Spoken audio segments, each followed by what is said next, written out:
أعوذ بالله من الشيطان الرجيم. بسم الله الرحمن الرحيم.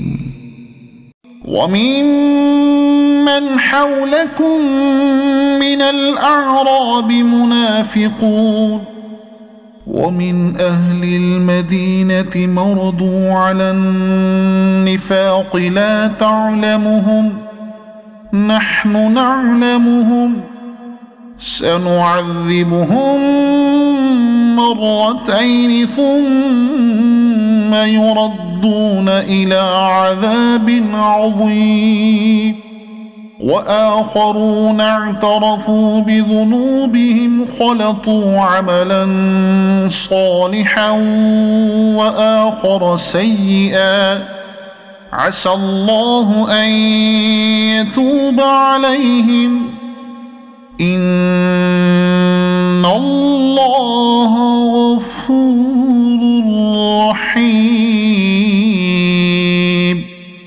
خذ من أموالهم صدقة تطهرهم وتزكيهم بها وصل عليهم إن صلاتك سكن لهم والله سميع عليم.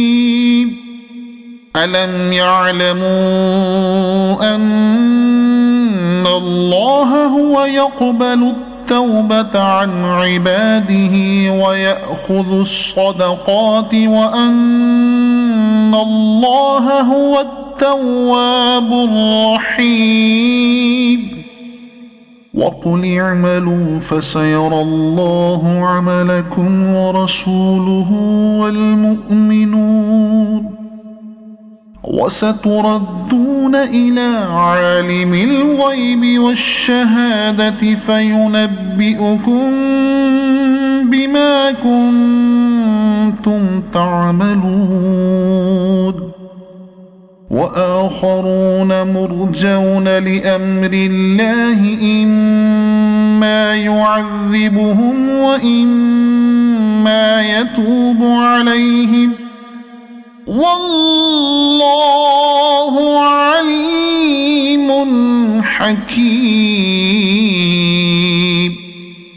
والذين اتخذوا مسجدا ضرارا وكفرا وتفريقا بين المؤمنين وإرصادا لمن حارب الله ورسوله من قبل وليحلفن إن أردنا إلا الحسنى والله يشهد إنهم لكاذبون.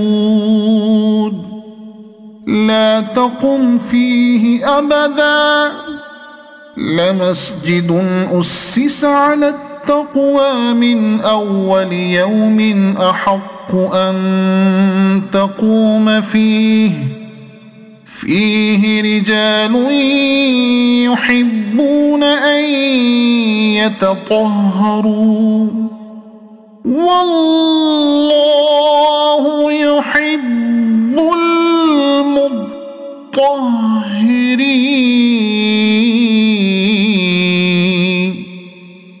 أفمن أسس بنيانه على تقوى من الله ورضوان خير أم من أسس بنيانه على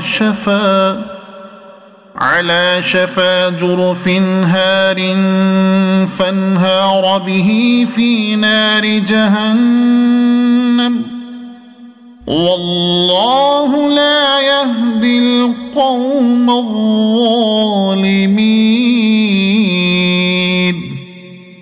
لا يزال بنيانهم الذي بنوا ريبة في قلوبهم إلا أن تقطع قلوبهم والله عليم حكيم.